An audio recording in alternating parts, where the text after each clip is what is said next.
So today I'm chatting about all the books that I read during the second half of December. So stick around to see what they were.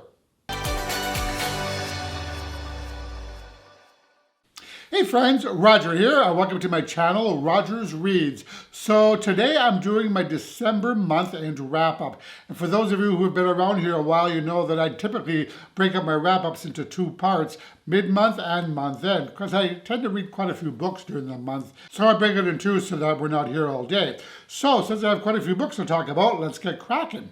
So the first book that I read was entitled You Have a Match by Emma Lord. So You Have a Match follows a young girl named Abby, who's a photographer and sort of a rebel who signs up for a DNA service, mainly to give her friend and secret love interest, Leo, who's adopted, a nudge in finding his own family. But what Abby did not expect was to find out that she had an older sister named Savannah Tully, who is a popular Instagram influencer, and a sister that her parents never mentioned.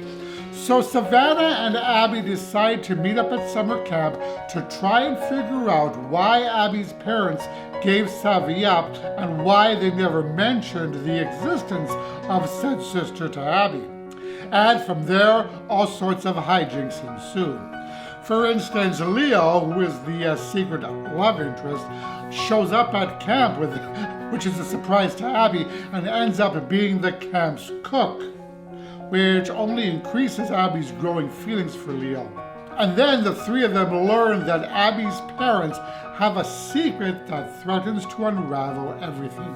So I really love the premise of this story, the idea of discovering a sister that you never knew you had as a result of a DNA test. I also love stories set at summer camp, so that was another massive plus for me. And that aspect of the story was really well done, with plenty of zany camp shenanigans, witty banter, and of course quirky hijinks included. And as for our two main characters, Savvy and Abby, I loved how utterly different they were from each other, with Abby being kind of an artistic, rule-breaking, consequences-be-damned rebel, and Savvy, who is a social media obsessed, always in control, play by the rules type of person.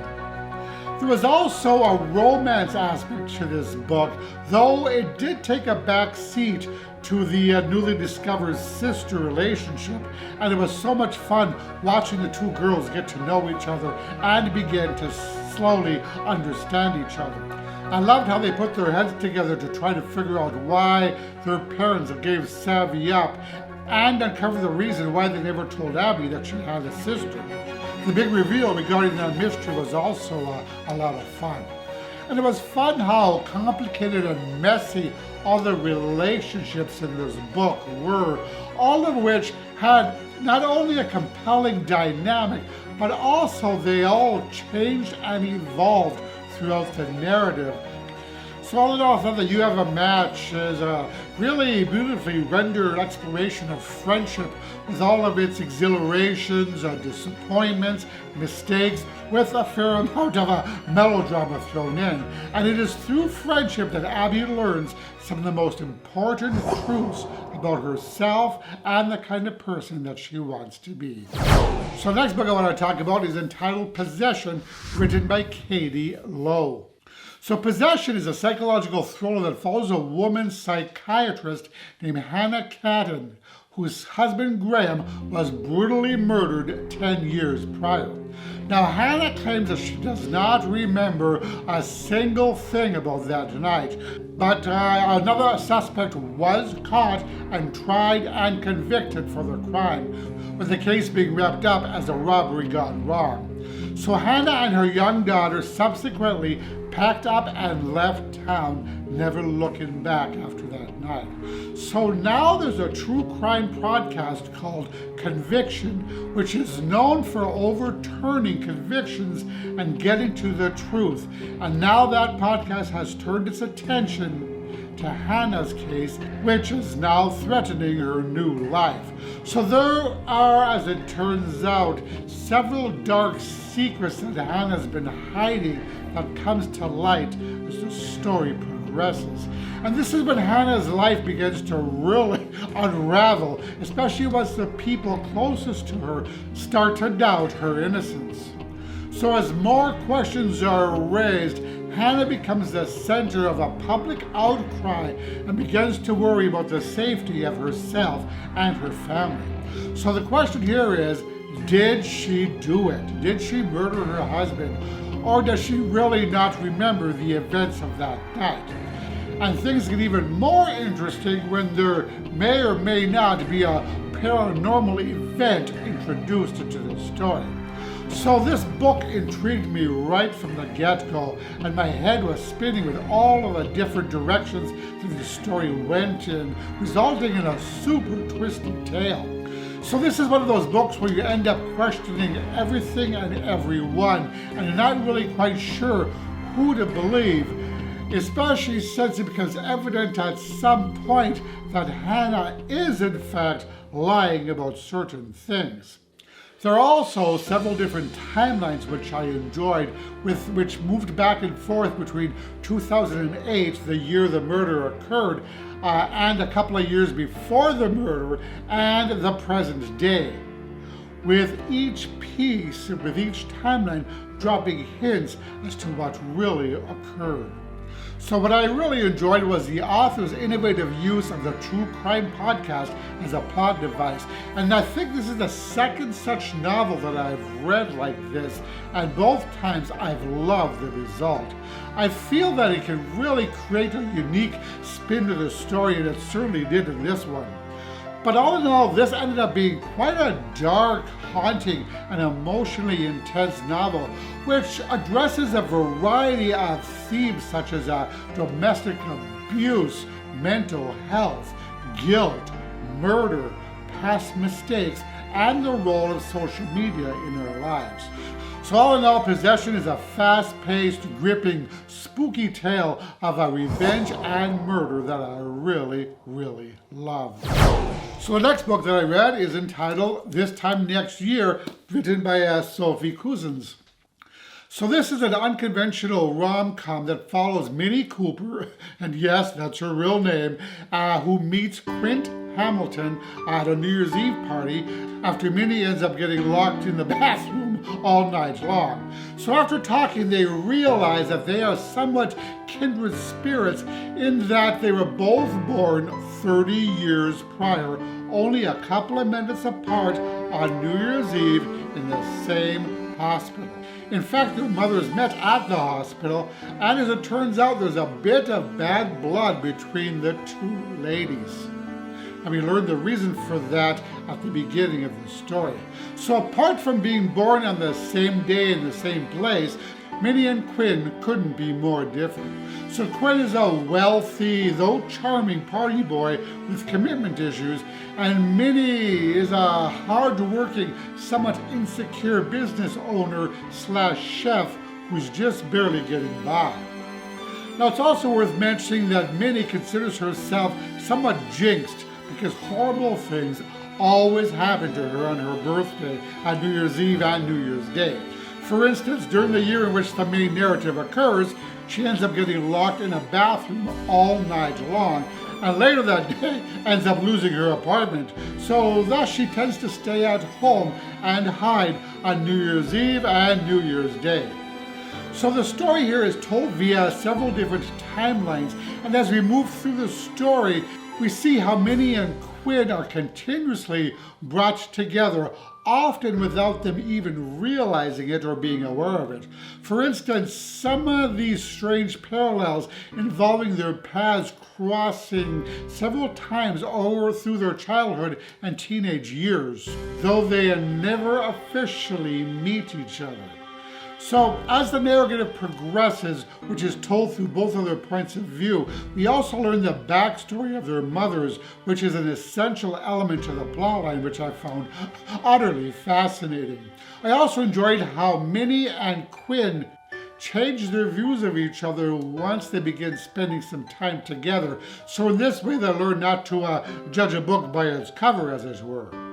But yeah, this novel consists of so many more layers than simply being a love story. It's about family dynamics, the bonds of friendship, self-esteem, emotional baggage, mental health, and following your dreams.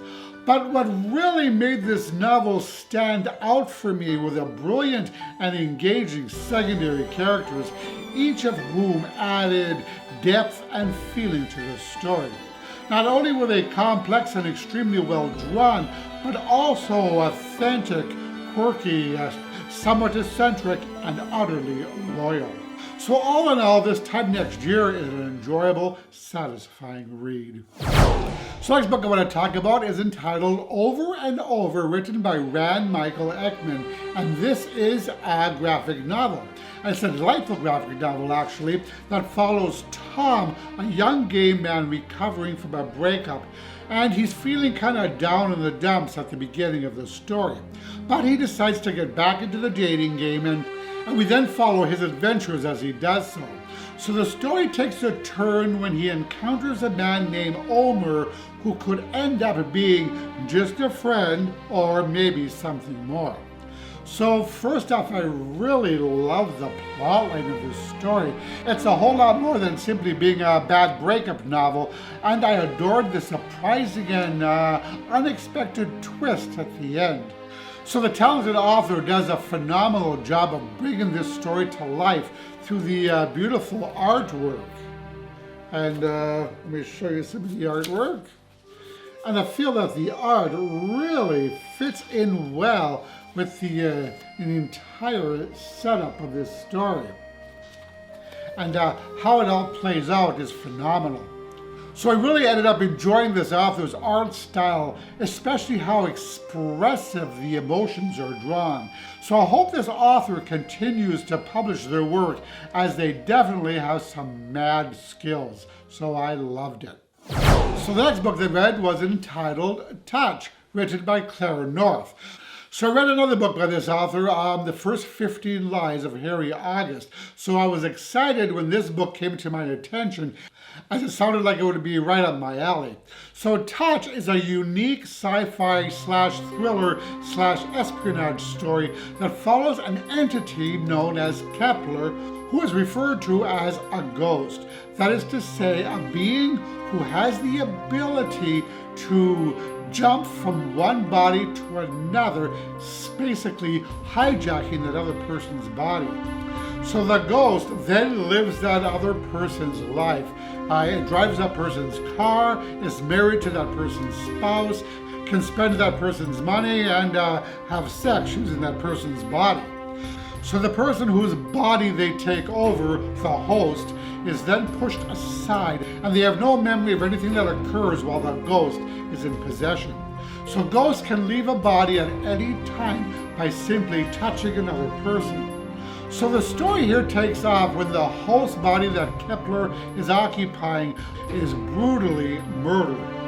So the kicker here is that the assassin was not only out to kill Josephine, but also Kepler.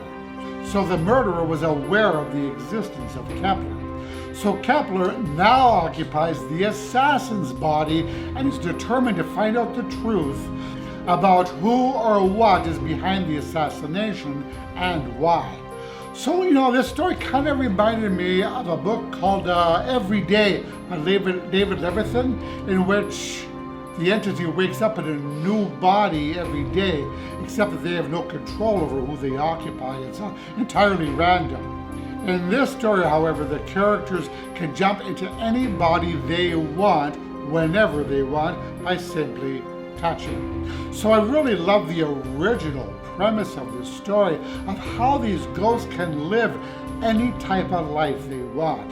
So they can basically be whoever they want, look however they want, and go wherever they want. So of course, all of this isn't so great for the hosts, the person whose body is being occupied, because they can lose months, days, years, or even an entire lifetime to a ghost.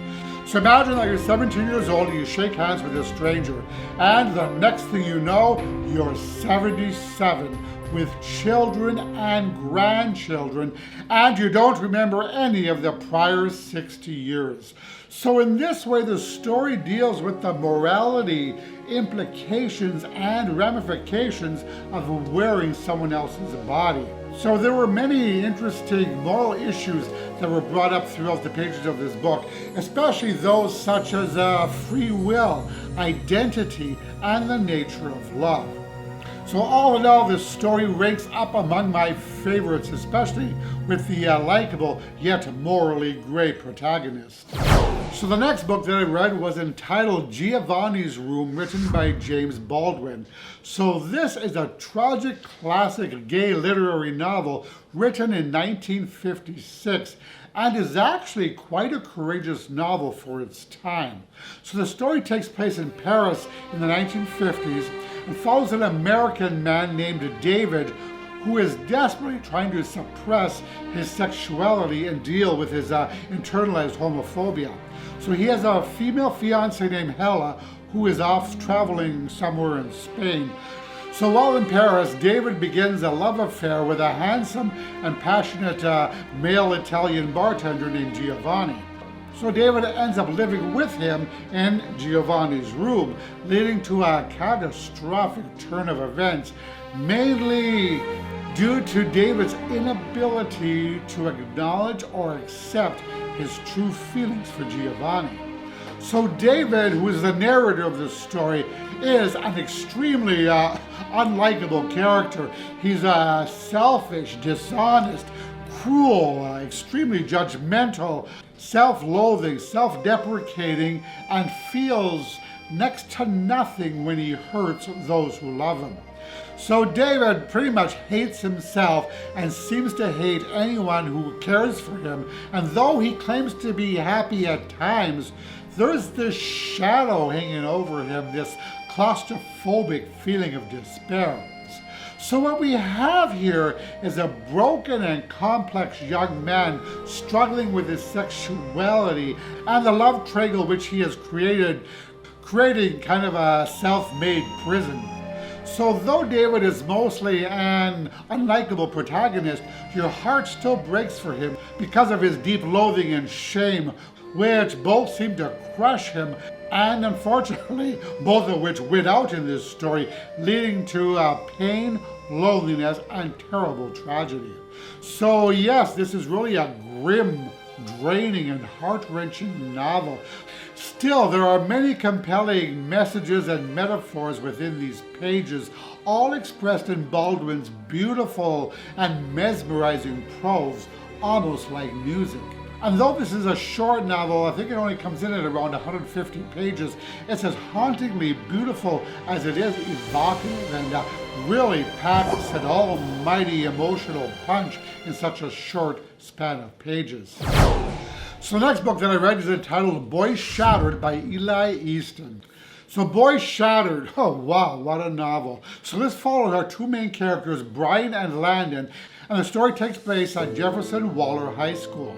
So the story starts out as an ordinary day at school, and we're introduced to our two protagonists who, as of yet, barely know each other. So Brian Marshall is a handsome and popular quarterback who is secretly hiding the fact that he's gay. And then there's Landon Hughes, one of the few openly out and proud gay students at the school.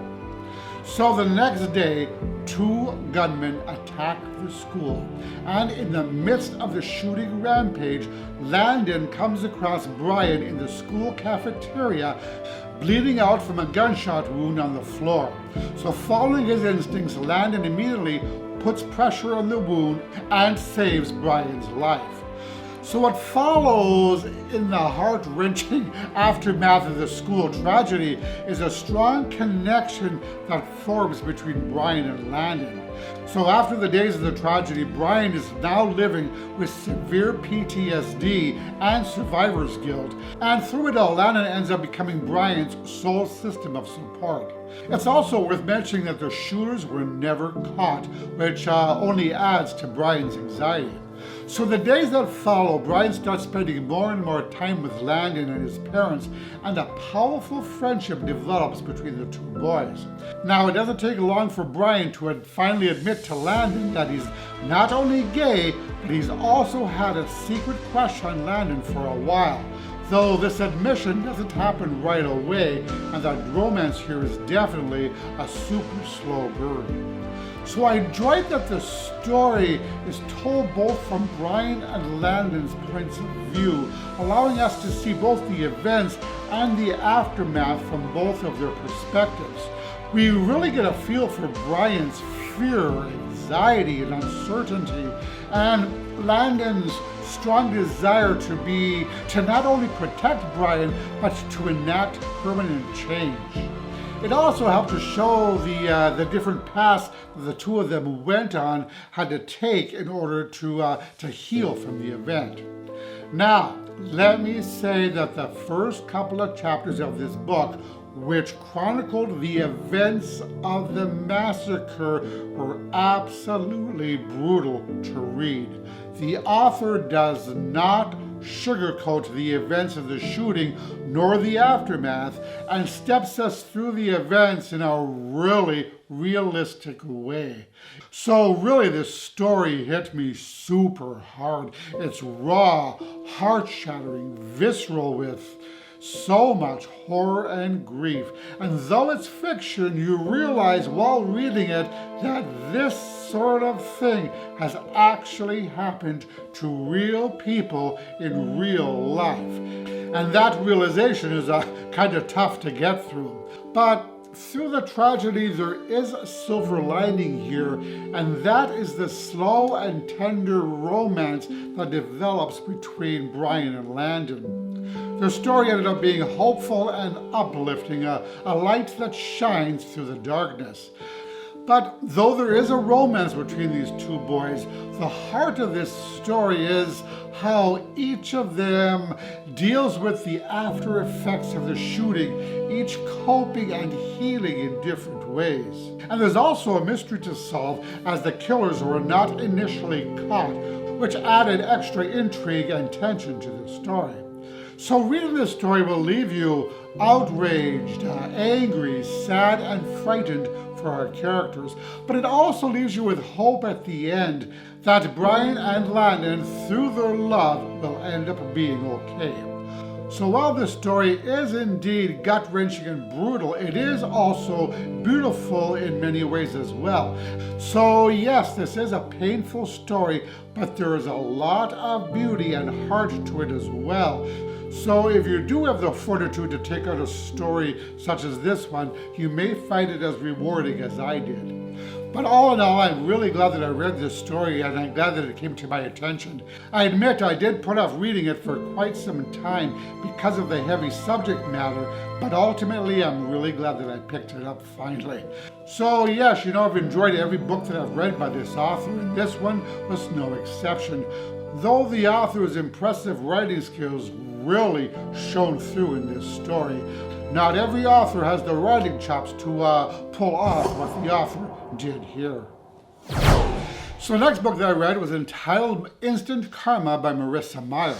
So imagine that every time you saw something unfair or some injustice being done, all you had to do was concentrate, and the perpetrator would immediately be punished for their misdeeds. I imagine many of us have fantasized about this at one time or another. Well, for our main character named Prudence, that dream becomes a reality. It's only by chance that she discovers that she has the ability to dole out karmic justice to those who deserve it. For example, karaoke hecklers, people being mean to others, public vandals, people acting like jerks, all end up in humiliating situations once Prue has doled out her justice. Now, as for Prue, she is an exemplary student, a self-absorbed, super-driven overachiever who is quick to cast judgment on others. So this was especially true in the case of her lab partner, Quint Erickson, with whom she'd worked at a science project all semester and ended up with only a mediocre grade, and who is pretty much her nemesis and sworn enemy. Now, it's also worth mentioning here that Quint is the only person on whom Prue's karmic powers don't seem to work. In fact, they tend to backfire. For instance, when she tries to punish him for being lazy, she gets attacked by a broom. So naturally, Prue has a conniption about her grade and confronts the teacher, and the teacher tells them that the only way they can fix their lackluster grade is if they redo the project together. The kicker is Quint will only redo it if Prudence agrees to spend an entire month volunteering at a marine rescue center. So Quint is really rather surprised when Prue agrees, because she will do anything for a good grade. But the more time that she spends with Quint in the subsequent days, the more she learns that there's a lot more to this boy than she initially thought. Now, at first, I'll admit I did not like Prue's character at all, as she is over the top, judgmental, and downright annoying, but she did grow on me as the novel progressed once she let loose a bit. I did enjoy her character arc as she moves away from the belief that she is the only one who could do things correctly, an attitude that pretty much irks everyone around her, including Quint. But I really enjoyed seeing Prue move from being an unlikable, self-absorbed perfectionist to someone who generally cares about environmentalism and doing what's right. And I absolutely love the karmic justice plot device. I actually wish the story would have focused a little more on that aspect, which is what caused me to pick up the book in the first place. I would have welcomed more explanation and development of this aspect of the story. I did, however, enjoy all the ethical dilemmas that the karma aspect brought along with it. And as Prue quickly learns, everything is not entirely so black and white, and how it's often a mistake to judge a book by its cover. But this did end up being a very sweet enemies to lovers romance with quirky characters, a fun beach setting, and adorable sea creatures as well. I thought the plot was compelling, with even a little mystery to solve at the end, though it wasn't too difficult to figure out who the perp was. I also appreciated the conversation on animal rescue and marine life, and thought that this added an extra fascinating element to the story. So the next book that I want to talk about is entitled The Wife Upstairs, written by Rachel Hawkins. So the story takes place in Birmingham, Alabama, and follows 23-year-old Jane, a former foster child who has just arrived in town and is looking to start a new life. So she works as a dog walker in an extremely affluent gated community called Thornfield Estates, where in addition to walking her clients' dogs, she also swipes through expensive jewelry. So early on, we learn that Jane is not her real name, and that she has some sort of dark past that she's running from, an incident that occurred, I do believe, at her last foster home. So since that time, she's been mainly on the run. So now she's mostly broke, walking dogs and living with a rather unctuous roommate. But her luck changes when she takes on a new client, the handsome and incredibly wealthy Eddie Rochester, a recent widower.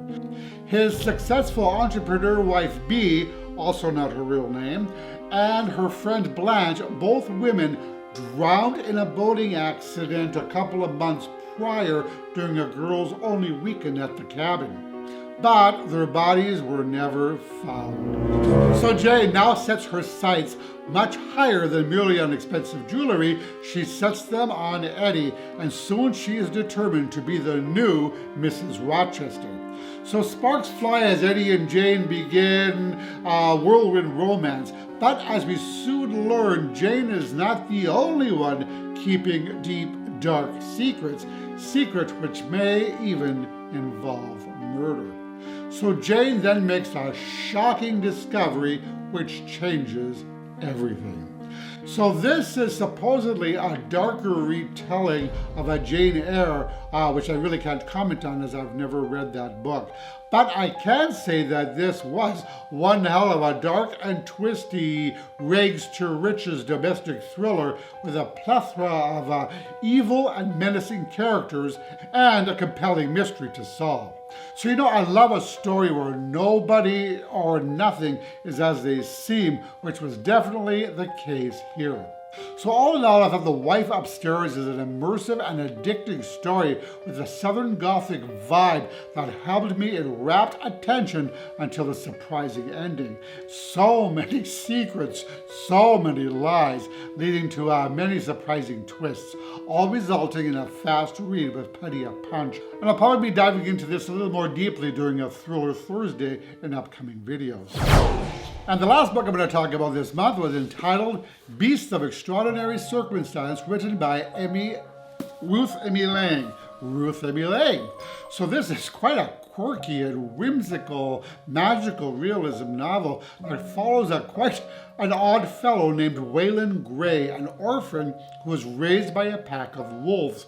And he's lived with wolves a couple of different times throughout his life. And he's also the owner of a horned pig named Merlin. So we get Waylon's story from the perspective of the people whose lives he touches. Now the thing about Waylon is that strange things seem to happen when he's around. So anyone who has ever met Waylon has a fantastic story to tell, and he usually ends up making a lasting impression on everyone he meets. So, I really loved learning about this extraordinary man who's really more wild than not, who is also the epitome of childlike innocence and wonder. So, each person's story was utterly engrossing and captivating. And I felt at times as though I were being told a fairy tale by a gifted storyteller. Now, while Waylon strongly affects the people around him, he rarely stays for long in people's lives because he believes that his powers end up hurting people. So he often moves on in order to protect the people that he cares about. So really, this is such a magical, whimsy, and uplifting book that completely stole my heart. I love the imagery and setting in this story. It has such a dreamy, ethereal atmosphere that was utterly engaging and mesmerizing. I also really love the plot device that the author used here, in which they told the story about our main character through the eyes of other characters. I thought that this was brilliant and extremely well done. So all in all, Beasts of Extraordinary Circumstance is a lovely story about home, family, connections with others, nature, and being different. Really, it's a love letter to anyone who has ever felt uncomfortable in their own skin and wondered exactly where they belong. So yes, another favorite book. And that is it for my December mid-month wrap-up. As always, I thank you so much for watching. I really appreciate all of your support. And if you like this video, please click the like button below, as it really helps my channel out. And I'll talk to you all in the next video. Roger and out.